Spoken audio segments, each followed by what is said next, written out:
So we just talked about the relationship between two variables. We had the scatter plot, and that shows the possible relationship between the two variables. But we want to come up with a formula to actually measure it. We don't just want to look at a picture and say, well, there's a relationship or there's not. We'd like to have a number which tells us how strong the relationship is. And here they suggest that it's not always so easy to see the relationship because they say that if you look at these two panels here, you might believe that there's a stronger linear relationship in the bottom one than in the top one. But actually, these are the same data, just drawn. The graph is just a different scale. So this suggests that it's not so easy to see, just visually see. So we'd like to be able to measure it. So we have a means, we've developed a means to measure the linear relationship between two variables. Now this is only to measure the linear relationship. If there's a curved relationship, this won't measure it.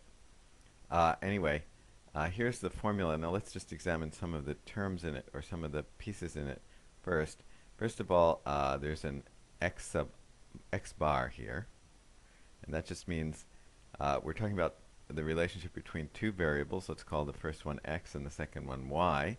So this just means the average for the x variable, the mean for the x variable.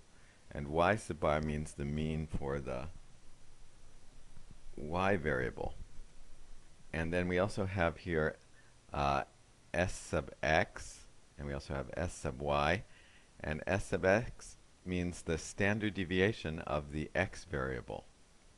And s sub y means the standard deviation of the y variable. Okay, so those are some of the pieces in here. X sub I and y sub I, those are just the individual elements of the of the x variable data set and the y variable data set for y sub I. And n is just the number of points we have, the number of individuals we have. And remember, for each individual we measure the variables x and y. So it's also the number of elements in the x set and in the y set. So why does this formula measure the linear correlation or the linear relationship between two variables? So let's look at this picture here. And here I've drawn in couples' yearly salary. So I'm talking about married couples. And so you can see that I have specifically like C1 couple 1, couple 2 is here, couple 3 is here. We have a bunch of couples. How many? 1, 2, 3, 4, 5, 6, 7, 8, 9, 10, 11. About 11 couples. Okay? And we can see over here, for example, C1, couple 1, the husband's salary is the x-axis. And that's down here, so that's pretty low. So maybe it's like $20,000. And we can also look at the wife's salary, and that's maybe $80,000. Okay, so for couple 1, we might say that the husband's salary is 20, and the wife is 80.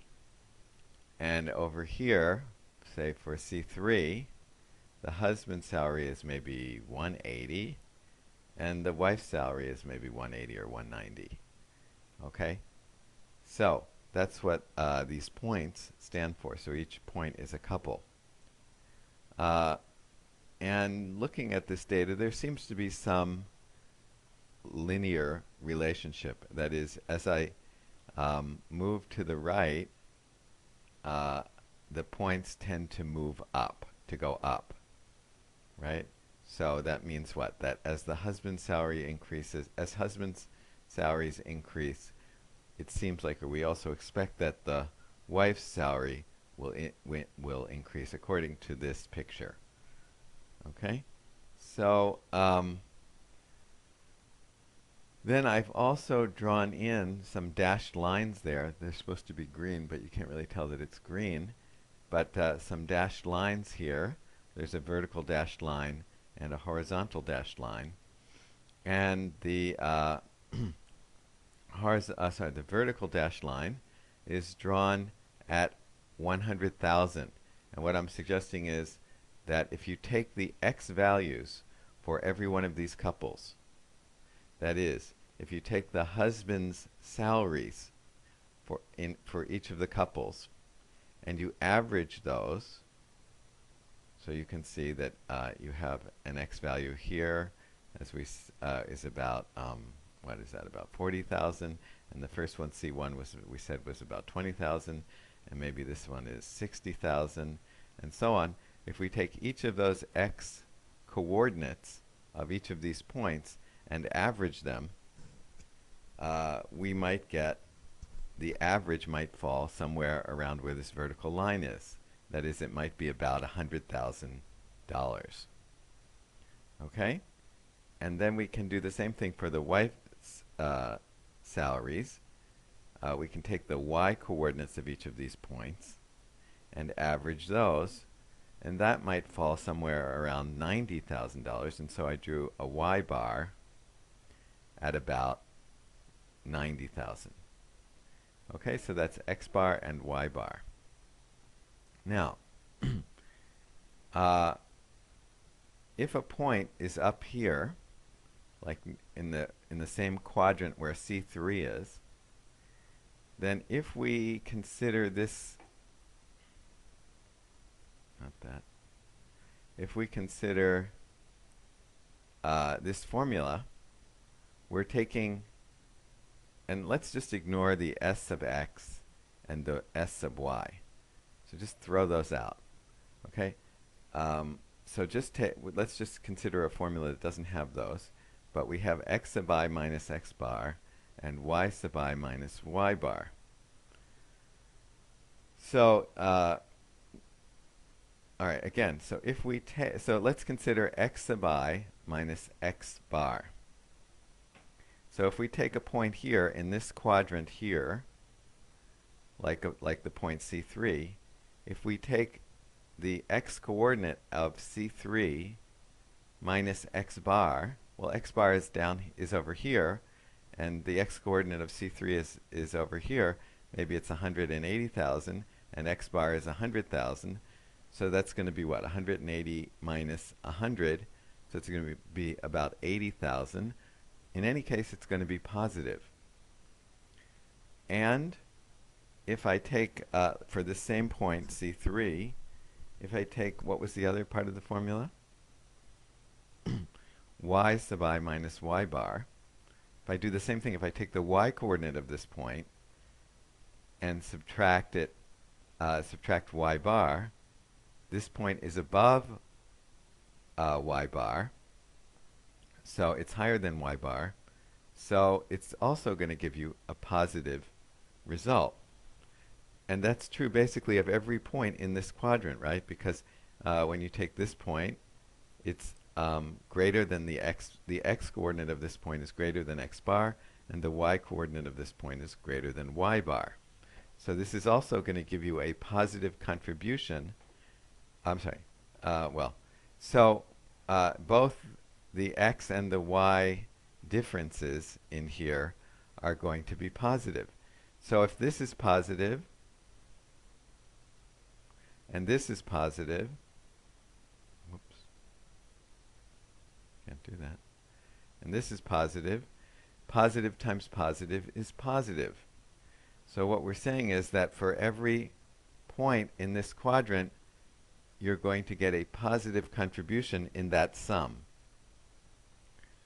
Okay? Now what if you take a point in this quadrant over here, in the quadrant where C1 is? So then x minus x bar is going to be negative, and also y minus y bar is going to be negative. And so a negative times a negative, right? A negative times a negative is going to give you a positive. So anything in that quadrant will also give you a positive contribution to that sum. So if it's in this quadrant here, where C1 is, or if it's in the quadrant where C3 is, all of these points are going to make positive contributions to that sum. On the other hand, suppose it's in the quadrant where C2 is, then we can see that the y minus y bar will be positive, but the x minus x bar will be negative. So that will give you a positive times a negative. That will give you a negative contribution to that sum. And the same thing for the other coordinate down here, the bottom right coordinate. So what does that mean? So if it's in just the first two quadrants that I talked about, if the points are only in those two quadrants, then this sum is going to be positive, right? If the points are only in the this quadrant, the upper left quadrant, C2 quadrant, and this quadrant here, the lower right quadrant, if the points were only there, then you would have no positive contributions to the sum, all negative contributions to the sum. And so you would have a negative number. Okay?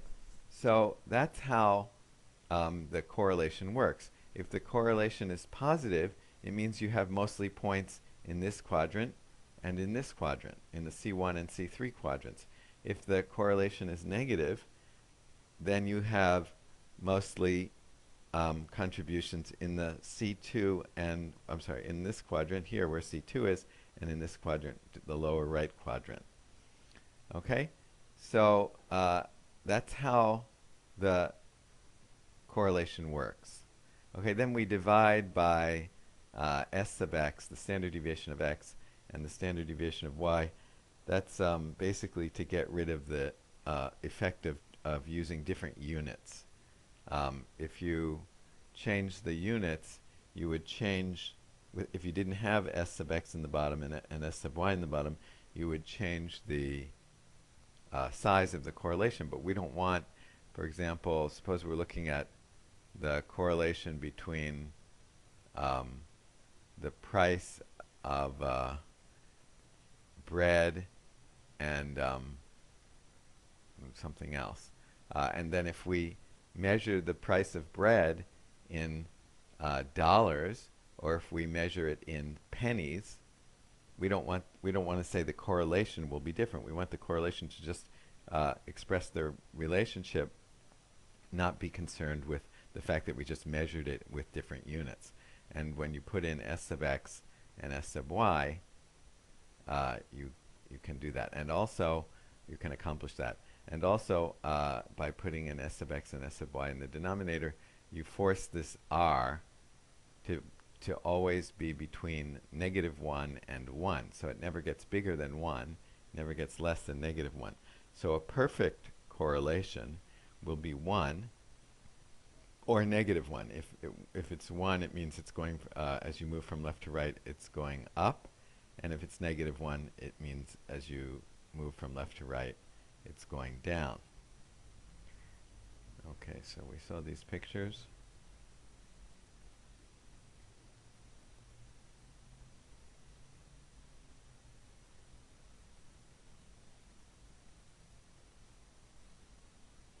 Okay, so here we have some a nice picture, a nice set of pictures.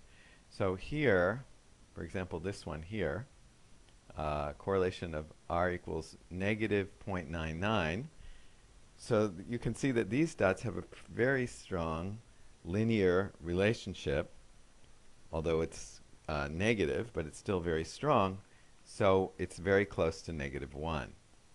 On this one here, these have a very strong linear relationship as well, not quite as strong as the ones on the right. And these are, as you move from left to right, are going up. So this has a strong positive correlation. So and it's r equals 0.9. Okay, if you move up here, these don't have quite such a strong positive correlation or relationship, and r turns out to be 0.5. Here r is -0.7. These have very almost no correlation. So R is a negative 0.3, and these have supposedly no correlation. R is 0. So you can see how the correlation measures the association.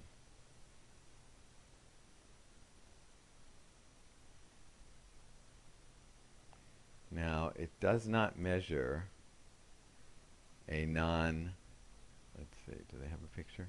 No. You could have a very strong relationship between two variables if it's not a linear relationship. If it's some kind of curved relationship, then the correlation won't show that very well. Okay, let me stop here.